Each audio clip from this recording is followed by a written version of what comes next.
Bonjour et bienvenue dans cette vidéo qui est la seconde de notre série 5 minutes pour découvrir le génie logiciel. Dans cette vidéo, nous allons aborder le thème des gestionnaires de version, communément appelés gestionnaires de source code. Si jamais vous avez déjà été confronté au besoin de garder l'historique de chaque modification d'un fichier ou encore d'un ensemble de fichiers, cela incluant bien sûr votre source code, ou simplement avez-vous déjà éprouvé le besoin de savoir qui aurait porté quelle modification sur quel fichier, alors restez connectés parce que cette vidéo pourrait vous intéresser. Les gestionnaires de version sont des systèmes qui vont nous permettre, comme je le disais tantôt, de garder l'historique des modifications d'un document ou encore d'un ensemble de documents. C'est-à-dire qu'à chaque enregistrement, nous allons capturer l'heure, la date et l'auteur de chaque modification. Cela aura pour importance de pouvoir revenir dans une version antérieure du document. Généralement, dans le monde du développement logiciel, les développeurs ou encore les équipes de développement vont être souvent sollicités à faire des présentations aux équipes de pilotage de l'état d'avancement de leurs travaux.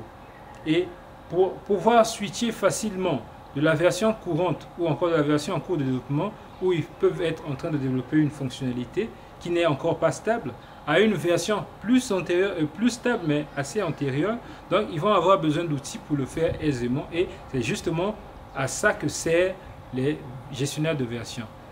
Garder l'historique des versions, garder l'historique des modifications et remonter en cas de besoin à une version antérieure ou encore revenir vers une version, vers la version finale, tout selon le besoin qu'on voudra en faire. Il y a en fait deux grandes familles des systèmes de gestion, de version. Il y a des systèmes décentralisés et des systèmes centralisés. Les systèmes centralisés ont largement été utilisés dans le monde de l'entreprise, et avec l'expansion des projets open source, les systèmes décentralisés ont connu leur heure de gloire, particulièrement dû au fait qu'avec les systèmes décentralisés, plus besoin de demander un compte au serveur central avant de commencer à travailler sur un projet. On a juste besoin que de faire un fork ou encore un clone du projet pour commencer à porter les modifications voulues, et ensuite, grâce à une requête pool, nous pouvons partager au niveau de la communauté l'ensemble des modifications ou encore de la contribution qu'on aurait apporté au projet. C'est alors qu'il y a des plateformes qui ont grandement contribué à la vulgarisation de ces outils, tels que GitHub ou encore Bitbucket, qui ont grandement fait la promotion d'un de ces outils, qui est Git, l'outil phare dans ce domaine.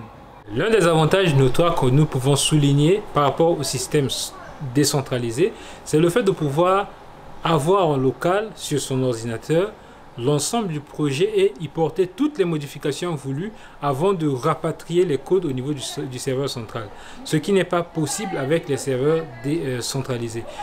Rien que cette subtilité permet d'éviter des grands trafics de réseau dû au fait des échanges entre le client et le serveur. Ça, c'est déjà un point positif au niveau des serveurs décentralisés.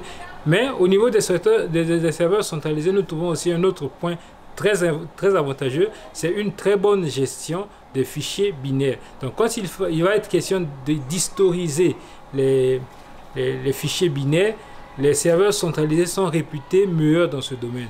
Mais avec vous, nous aurons l'occasion de voir dans deux vidéos la prise en main d'un système centralisé au travers de Subversion, le SVN, et d'un autre système décentralisé au travers de Git. À travers de ces deux vidéos, vous pourrez vous faire une meilleure impression et un meilleur avis sur ce système de gestion de version, et vous pourrez alors faire votre choix. Je vous dis merci pour avoir suivi cette vidéo. Nous sommes arrivés au terme de cette vidéo introductive.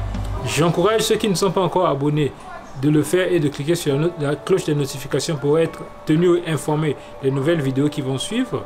Mais pour ceux qui le sont déjà, je vous encourage de partager la vidéo, de liker la vidéo, mais aussi s'il y a des commentaires, des contributions quelconques, ne pas hésiter de le faire au niveau des commentaires. Merci et à bientôt dans une nouvelle vidéo.